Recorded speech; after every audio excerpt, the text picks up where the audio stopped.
दुई जन पिलार पाठ पढ़ेकी आज 3 लाख पिलांको ऑल ओडिशा रे पाठ पढ़ेकी ऑल इंडिया रे प्लेस करि पारिछि।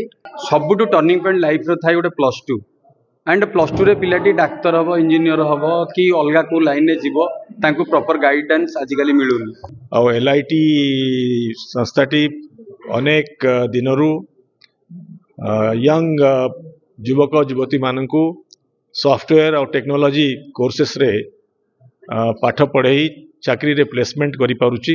इंस्टीट्यूट पिला माने विभिन्न क्षेत्र में बहुत उत्कर्षता प्रमाण करछन्ती। दुई जन पिलार पाठ पढ़ेकी आज 3 लाख पिलांको ऑल ओडिशा रे पाठ पढ़ेकी ऑल इंडिया रे प्लेस करि पारिछि। बहुत बड़ बड़ कंपनी मो पिला माने सीओ विभिन्न कॉलेज रे प्रिंसिपल और एचओडी अछंती। आ मोर टार्गेट होची कि भल पाठ पढ़ेबा काहेकि पिला मानकर मु जानि छि केते कष्ट करिकि बापा माँ पैसा दियंती। मु निजे चेयरमैन निजे एकाडेमिशियन मु जानी पिलांकर दुख कौन पाठ केते कष्ट करी मते पैसा दौरान से अनुसार मार्केट रे कौन चली आईटी कंपनी इन्फोसिस विप्रो कौन चाहती तांको टार्गेट करके मो निजर करिकुलम बनई। I did not follow any university course curriculum. मो पिला आम ओडिशा पिलांकर जनरली कम्युनिकेशन बहुत प्रॉब्लम थाए तेणु कम्युनिकेशन पे बहुत इंपोर्टेंट दूची। कंपनी चाहूँगी क्वांट लॉजिकल रीजनिंग तापी भी बहुत इंपोर्टेंट दूची। आउ बेसी इंपोर्टेंट होची स्किल डेवलपमेंट।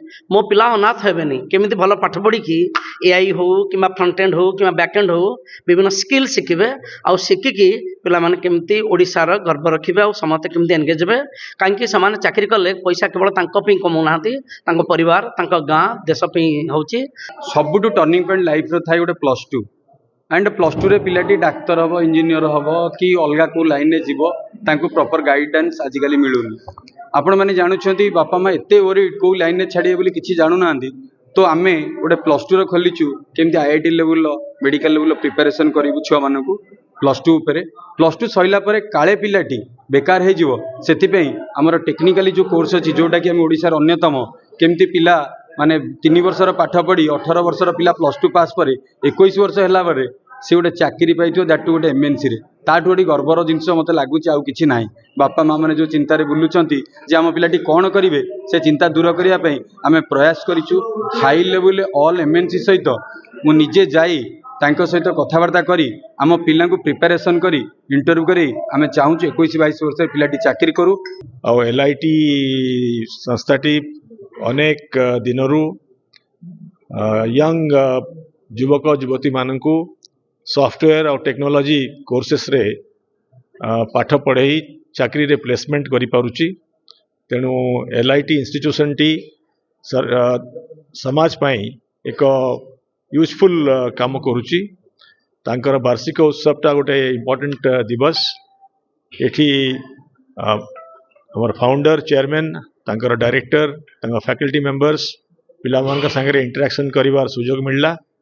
आउ आशा करा जाउची जे इंस्टीट्यूशन तांकर काम आगामी दिन में बढ़ेबो तांकर नुआ कैंपस तैयारी करिवो एवं ये अनुष्ठान टी समाज पाई स्पेशली स्किल बिल्डिंग आउ एम्प्लॉयबिलिटी ऑफ द यूथ पाई काम जो करूची आउ मध्य बढ़ेबो। इंस्टीट्यूट पिला माने विभिन्न क्षेत्र में बहुत उत्कर्षता प्रमाण करछन्ती एवं इंस्टीट्यूट शिक्षादान क्षेत्र में तांकर अवदान बहुत भल रही। तेणु अनुष्ठान छात्र मानकर छात्री मानकर उज्जवल भविष्य कामना करुच्ची। लक्ष्य इंस्टीट्यूट ऑफ टेक्नोलॉजी बहुत भल इंस्टीट्यूट पिला माने से भल शिक्षा दौरान ता सहित व्यवहार एवं केमती चलिए भल नागरिक हेबे से सब पर फोकस रही। तेणु मुझे आशा करुच्ची अनुष्ठान पिला माने भल नागरिक हेबे भल पढ़िबे।